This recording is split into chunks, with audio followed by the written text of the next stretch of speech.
Hello mga ka-friendship. Hi guys, magluluto tayo ng bochero chicharon or chicken skin chicharon. Ayan guys, bago natin timplahan yan, kailangan malinis na malinis ang balat. At ayan, kulahin muna ninyo. Kasi pa sa akin parang kinulay, talagang malinis na malinis para walang amoy lansa kasi balat malansa kasi ang balat ng manok guys. O ayan, at nilipat ko din sa malaking kaldero para maganda ang paghalo-halo natin ng mga ingredients. Yan, harina, nilagyan ko siguro mga 3 kutsara yan guys, pwede rin marami. O at yan, cornstarch. Yung iba naglalagay ng baking powder guys, pampaalsa. Sa mga magtitinda, pwede yun. Para lumaki, umalsa, diba? Ang sarap na tingnan. Pero pag sarili lang, kahit di nyo nalagyan, guys. Yan lang, harina at cornstarch. Pwede.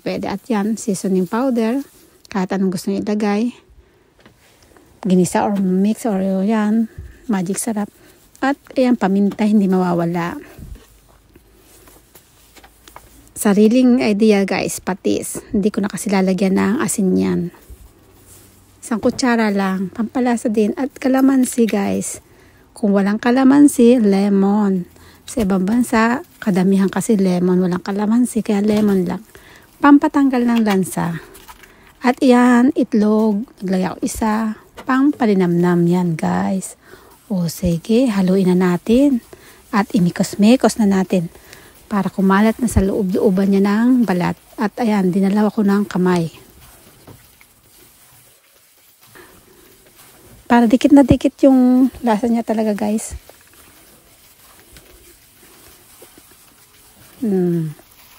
At guys pala, bago ko tinimpla siya, ginupit-gupit ko na kasi malaki, may mahaba.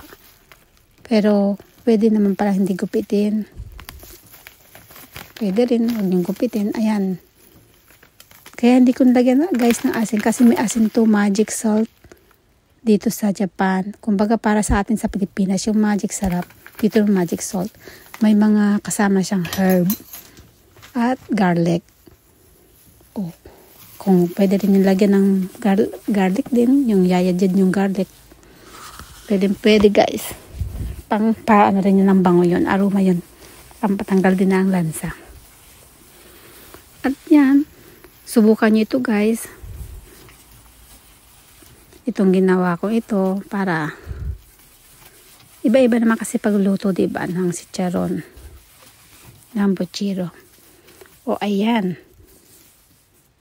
na ano natin guys, na mix na natin, na mikos natin at ilalagay natin sa plastic or mga Tupperware, basta magkasya, ilalagay natin sa fridge yan.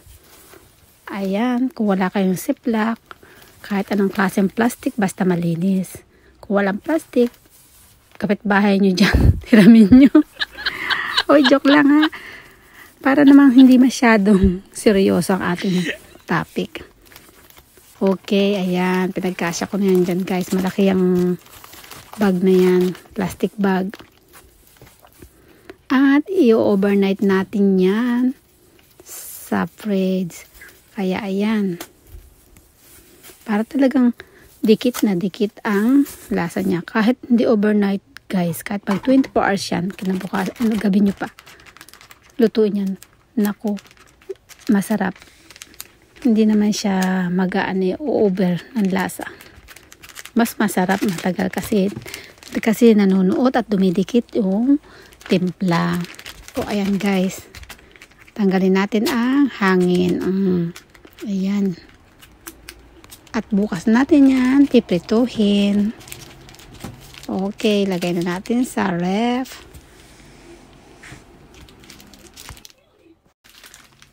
At ito na guys, na overnight na natin yan. Lulutuin na natin. Pwede rin namang hindi overnight sa nagmamadaling gustong kumain na kaagad. Mga 1 oras pwede na. Basta lamasin nyo mabuti para dikit ang lasa talaga. At ito guys, so yan, ang gamit kong oil, no cholesterol. Sa akin lang. Pero kahit sa inyo, kahit anong klaseng oil pwede naman. Sa akin lang, ito lang gamit ko kasi alam niyo naman, no cholesterol ngayon, nauuso kasi, di ba? O ayan, magpainit tayo ng kawali. Kailangan mainit na mainit ang kawali bago natin ilagay ang mantika. At ang nagagamit ko ditong mantika, guys, ano yan, 300 ml to, isang bote. Nagamit ko 3 at kalahati. Parang magiging 4 na bottle na.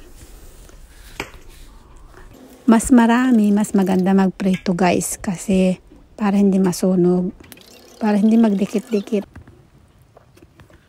Pwede rin naman kaunti siguro kasi lalabas ang mantika ng manok, guys, yung chicken kasi mamantika. Dami. O ayan, dandahanin natin kasi nakakatakot pag sobrang init. Sa una lang natakot ako, guys, kasi tumatalsik siya. Baka matalsikan ang face natin. Ako po. Kaya pag nagpiprito ako, naglalagay ako ng mask. Nagmamas ako, guys, para kung sakaling matalsikan ka sa mukha, sa mask mo siya makapunta. Mayroon pang cover sa mukha, pwede yun, guys. At kung may helmet kayo, yun, mag-helmet kayo. Para ligtas sa talsik ng mantika. Talagang safe ka, safe yung mukha mo. Ayan, halo-haloin natin para hindi magdikit-dikit siya.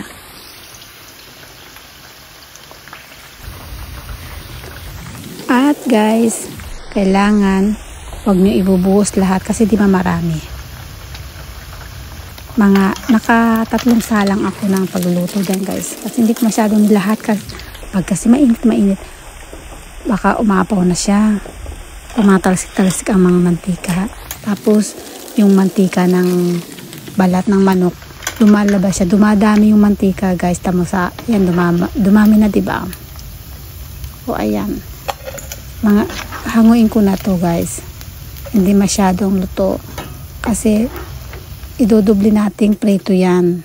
Yan ang sekreto, guys, para malutong.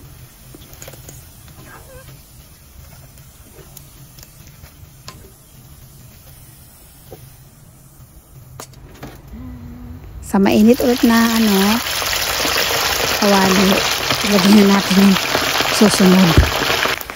Ayan, dumami na siya, yung bubbles ng mantika. Nakakatakot na, guys, magprito. Ako dyan 3 salang. Nakakatakot talaga, guys, kasi kailangan yung apoy mo nasa medium lang. Pag yung malakas na po, maglalabasan talaga siya. Yung mantika nagtatalsik. Kakatakot. Putok-putok.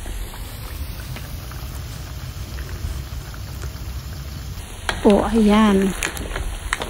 Ito, mayroon pang medyo puti-puti pa, kaya kailangan natin halo-haloin, ma-balance ang pagluluto. Iba-iba din kasi, guys, ang pagluluto ng chicharon. Merong 1 beses lang nila na-fry, may 2 beses, at yung iba yung harina nakabukod.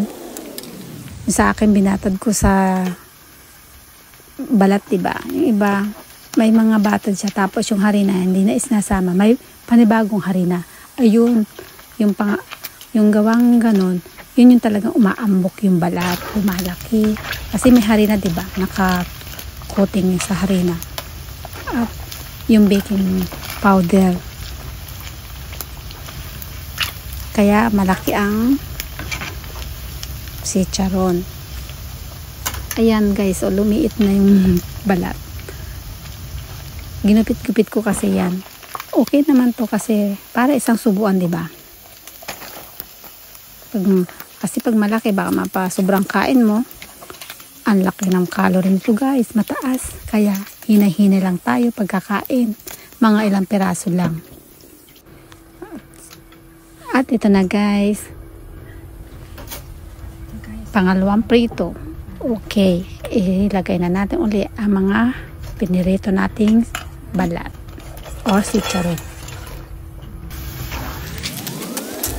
Ayan, pag ganyan ang style yung bubbles niya, luto na talaga yan guys, hindi na masyadong tumatalsik yung mantika niya. At guys, subukan nyo. Ayan, napaka crispy niya pag pangalawang luto or pangalawang fry. Pag prito natin, ayan, okay na to guys. Wag naman yung brown na brown kasi papait, masusunog. Okay na yan. Golden brown na talaga siya. Ayan, hanguin na natin yan. At ilalagay na natin sa lalagyan. Hindi talaga siya dumikit ang mantika guys. Wala. Dry siya. Pagka-prito niyan, hindi didikit. Hindi siya didikit sa balat. Okay guys, sana nagustuhan nyo itong luto kong to. I-try nyo din, gayahin nyo to guys. Kayo na maghusga kung masarap o hindi. Basta kung magaya nyo lang aking procedure ng pagluluto. Ayan na, tikman na natin. Okay guys, salamat sa panonood. Ayan. Yung 2 kilo guys, ayan na. Lumiit na siya, kumunti na. Okay. Let's eat. Ayan. Nakasawsaw sa suka. Okay guys. Thank you for watching. Bye.